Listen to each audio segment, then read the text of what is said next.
Lamata kitu ambacho wamekosea Lamata leo. Walikuwa hawajui wanataka nini.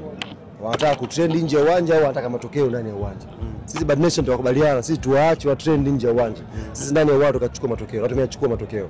Ndio maana walikuwa ni hawaelewi. Wamepata goli la kwanza, wakaanza kuwaza Snapchat wa posti nini, watengeneze content gani, sisi tukawa tunawasoma. Wakaingia kwenye mtego, tumeenda kuwashona. Okay. Sawa, Ali ulikuwa kabla hapo ulikuwa Jitu, si ndio? Yeah. Ukashift kutoka Jitu ukaenda Bad Nation. Umeonekana ni mtu ambaye pia unafuata upepo, labda pengine labda timu ikionekana inafanya vizuri kama ambavyo pia tumeona leo Bad Nation inafanya vizuri, wewe upepo wako unageukia huo. Uone kama ni kocha ambaye pia unatangatanga? Hapana, mimi nimesajiliwa Bad Nation kipindi cha kwanza mechi yetu ya pili ya Jitu.